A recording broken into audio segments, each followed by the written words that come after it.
What's poppin', y'all? French Montana just taught every single rapper in the game a lesson on two things: loyalty and how to handle a difficult situation. Now, he did take it to the extreme end. Well, not the extreme end, but he did take it to an end that didn't need to be taken to. But it just goes to show and explains a lot of the questions people have surrounding French Montana is, how does he get a song from everybody? How is he cool with everybody? How come nobody ever says anything bad about him? And I'm going to play you guys the clip right now. What's the status of things with Ross and Drake? Hold this. Catch. Hold it. Touchdown. I'll be right back. I think I double parked my car outside. You double parked. Okay. Yeah. I'm in Texas. I'll be right back.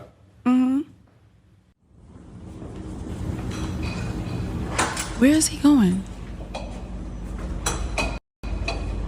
I think he left.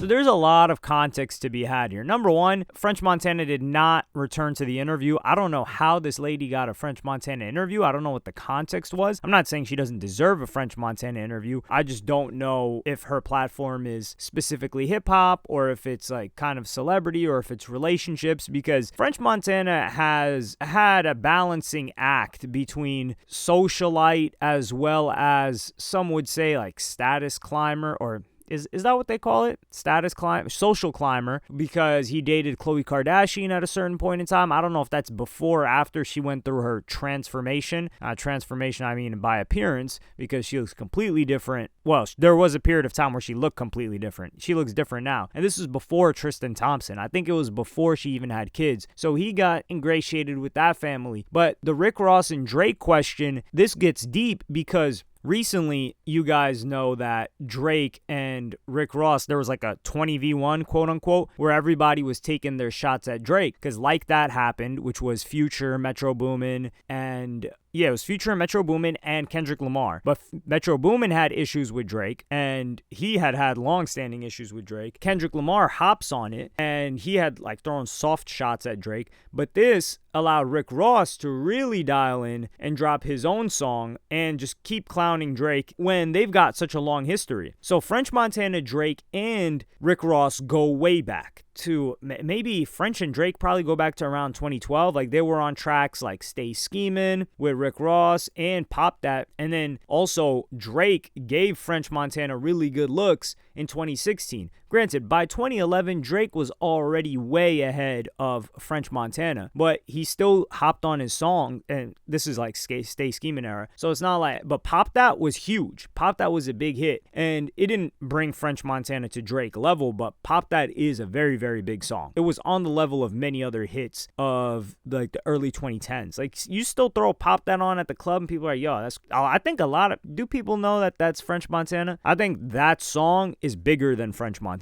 With that being said, French Montana and Drake stayed locked in. Drake would give him songs like No Shopping, No Stylist. He would give him verses. I don't know if he would give him the whole song, but some of these sounded like Drake songs. Like No Stylist, that song is tough. And it was French Montana on the hook on that song, and I think he did his thing. But Drake, this was stimulus package Drake, and he was handing him out to Drake, to French Montana. Rick Ross at the same time, they were appearing on tracks together. There's like Stay Schemin', Aston Martin Music, Diced Pineapples. This is Drake and Rick Ross. Money in the Grave. These guys have worked together for over a decade. Drake at one point was saying that Rick Ross is his favorite rapper to work with and write with. He also said that he would have an EP coming out with Rick Ross. So for these guys ending up against each other, it was really odd. And allegedly, what put them against each other was French Montana. So the reason that Rick Ross gave for coming at Drake was that he sent French Montana a cease and desist. He's like, yo, you sent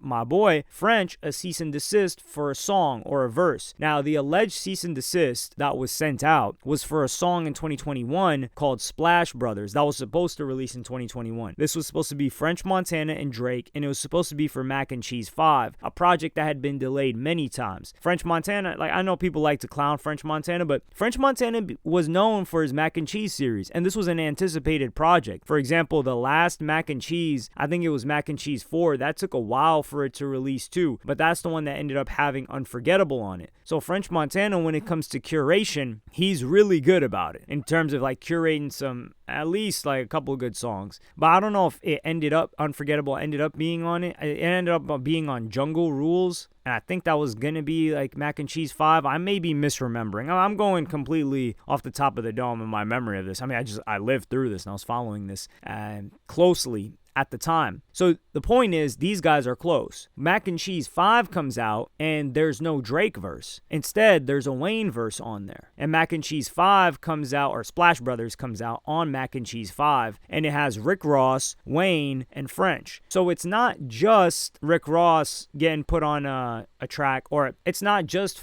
the cease and desist getting sent to French Montana. Rick Ross was also on the song. Now, I don't know if Rick Ross was on the song when Drake was also on it, and maybe they put that out, or maybe Ross was added later.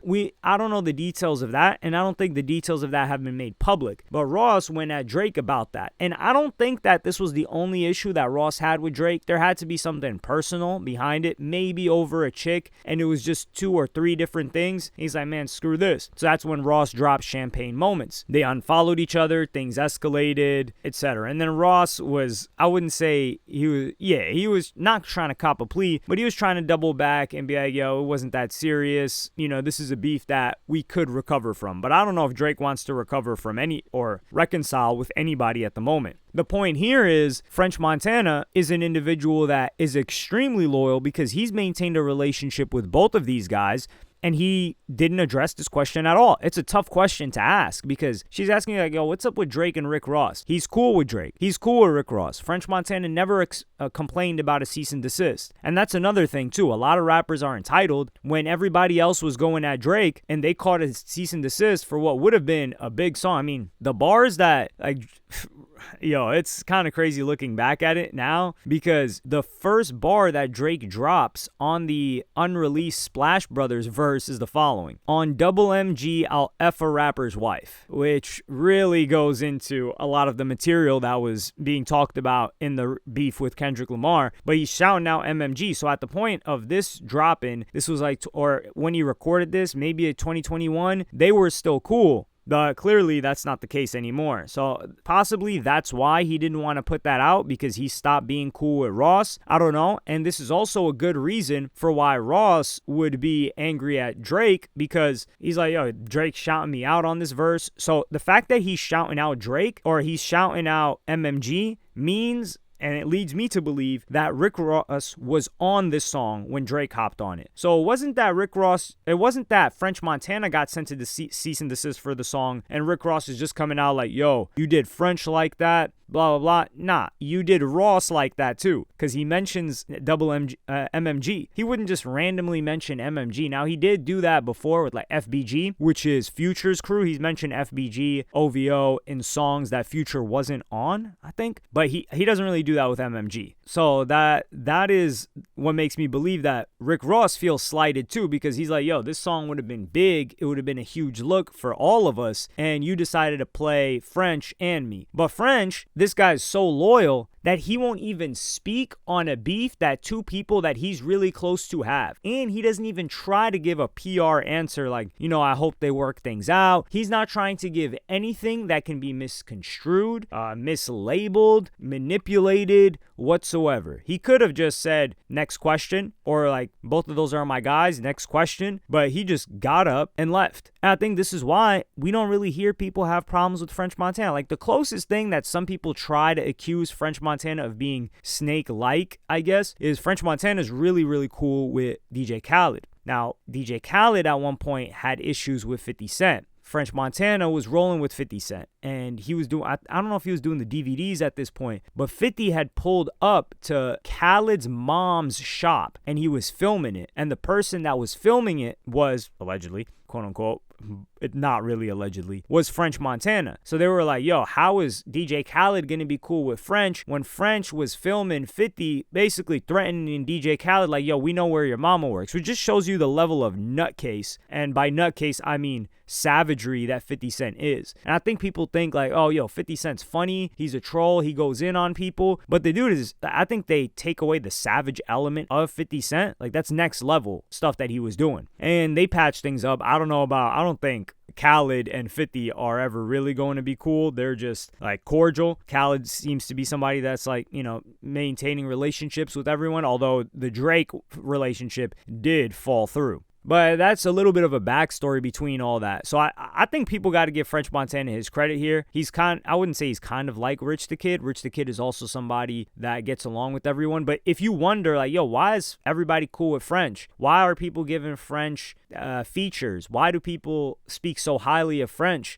And even sometimes I've asked, I'm like, yo, why are these up-and-coming artists giving French a feature? Like, French Montana was on the remix of Whoopty by CJ. Now, if you guys remember, you're probably like, whoa, talk about a throwback. Yeah, throwback. But French Montana had no business being on the remix of that. But he just gets so much respect, and he helps out a lot of people, and he's probably very, very solid behind the scenes in an industry where everybody's trying to use each other, get one up, and throw another person under the bus, not mess with them if they're down. Like, when Dirk was down bad, he moved to New Jersey, and I think French Montana let him stay at his crib, and he was rocking with OTF. He didn't sign him under any paperwork. He didn't try to take advantage of him. He just was like, yo, get back on your feet. Dirk blows up, and Dirk is also a really loyal guy. I mean, Dirk is a perfect example of what you're supposed to do when you get locked up. You sit down and you shut up. And that's what he's done. He hasn't tried to cloud up or anything off of that. He accidentally got dragged into what he didn't know was an interview with Loose Cannon, who was locked up in the same place as him because they're both in Cali. So that's really the explanation that we can come up with. And say what you want about French Montana's music, about the botting accusations against French Montana, etc. I just need to know if French Montana knew about these Diddy FOs. But I don't think so, because even some years ago, there was a photo of, I think it was Diddy, Ye, a bunch of, I think Jay-Z too, a bunch of executives, black executives, and French Montana was in the photo too, and he got cropped out by